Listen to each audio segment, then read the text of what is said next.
ओम गंग गणपते नमो नमः। श्रीमद् वाल्मीकि रामायण बालकांड 34वां सर्ग। गाधी की उत्पत्ति। कौशिकी की प्रशंसा। विश्वामित्र जी का कथा बंद करके आधी रात को वर्णन करते हुए सबको सोने की आज्ञा देकर शयन करना। रघुनंदन विवाह करके जब राजा ब्रह्मदत्त चले गए तब पुत्रहीन महाराज कुशनाभ ने श्रेष्ठ पुत्र की प्राप्ति के लिए पुत्रष्टि यज्ञ का अनुष्ठान किया। उस यज्ञ के होते समय परम उद्धार ब्रह्म कुमार महाराज कुश ने भोपाल कुशनाभ से कहा, बेटा तुमने समान ही परम धर्मात्मा पुत्र प्राप्त होगा। तुम गाधी नामक पुत्र प्राप्त करोगे और उसके द्वारा तुम्हें संसार में अक्षय कीर्ति उपलब्ध होगी। श्री राम पृथ्वीपति कुशनाभ से ऐसा कहकर राजर्षि कुश आकाश में प्रविष्ट हो सनातन ब्रह्मलोक को चले गए। कुछ काल के पश्चात बुद्धिमान राजा कुशनाभ के यहाँ परम धर्मात्मा गधी नामक पुत्र का जन्म हुआ। ककुश कुलभूषण रघुनंदन वे परम धर्मात्मा राजे गधी मेरे पिता थे। मैं कुश के कुल में उत्पन्न होने के कारण कौशिक कहलाता हूँ। राघव मेरी एक जेठी बहन थी जो उत्तम व्रत का पालन करने वाली थी। उसका नाम सत्यवती था। वह ऋचिक मुनि को विवाही गई थी।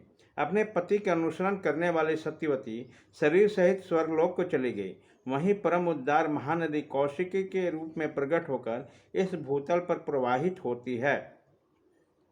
मेरे वह बहन जगत के हित के लिए हिमालय का आश्रय लेकर नदी रूप में प्रवाहित हुई। वह पुण्य सलीला दिव्य नदी बड़ी रमणीय है। रघुनंदन मेरी अपनी बहन कौशिकी के प्रति बहुत स्नेह है, अतः मैं हिमालय के निकट उसी के तट पर नियम पूर्वक बड़े सुख से निवास करता हूँ। पुण्यमयी सत्यवती सत्य धर्म में प्रतिष्ठित है। वह परम सौभाग्यशालिनी पतिव्रता देवी यहाँ सरिताओं में श्रेष्ठ कौशिकी के रूप में विद्यमान है।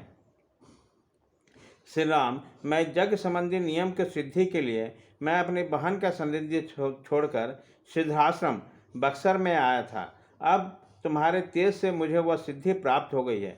महाभाव श्री राम तुमने मुझसे जो पूछा था उसके उत्तर में मैंने सोमभद्र तटवर्ती देश का परिचय देते हुए यह अपने तथा अपने कुल की उत्पत्ति बताई है।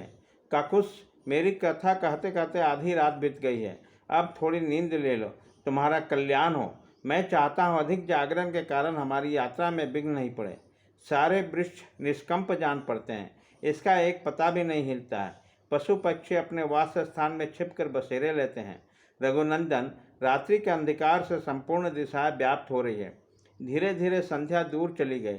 नक्षत्रों तथा ताराओं से भरा हुआ आकाश सहस्रार इंद्र के भांति सहस्रों ज्योतिर्मय नेत्रों से व्याप्त हो प्रकाशित हो रहा। संपूर्ण लोक का अंधकार दूर करने वाले शीत रश्मि चंद्रमा अपनी प्रभा के जगत के प्राणियों के मन को आह्लाद प्रदान करते हुए उदित हो रहे हैं। रात्रि में विचरने वाले समस्त प्राणी यक्ष राक्षसों के समुदाय तथा भयंकर 50 इधर उधर विचर रहे हैं। ऐसा कहकर महातेजस्वी महामुनि विश्वामित्र चुप हो गए। उसी समय सभी मुनियों ने साधुवाद देकर विश्वामित्र जी की भूरी भूरी प्रशंसा की। कुशपुत्रों का यह वंश सदा ही महान धर्म प्रायण रहा है। कुशवंशी महात्मा श्रेष्ठ मानव ब्रह्मा जी के समान तेजस्वी हैं। महायशस्वी विश्वामित्र जी अपने वंश में सबसे बड़े महात्मा आप ही हैं तथा सरिताओं में श्रेष्ठ कौशिकी भी आपके कुल की कीर्ति को प्रकाशित करने वाली है। इस प्रकार आनंदमग्न हुए मुनिवर द्वारा प्रशंसित श्रीमान कौशिकी मुनि अस्त व सूर्य की भांति नींद लेने लगे। यह कथा सुनकर लक्ष्मण से श्री राम को भी कुछ विस्मय हो आया।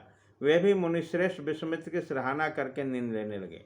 इस प्रकार श्री वाल्मीकि निर्मित आर्ष रामायण आदि काम के बालकांड में 34वां सर्ग पूरा हुआ।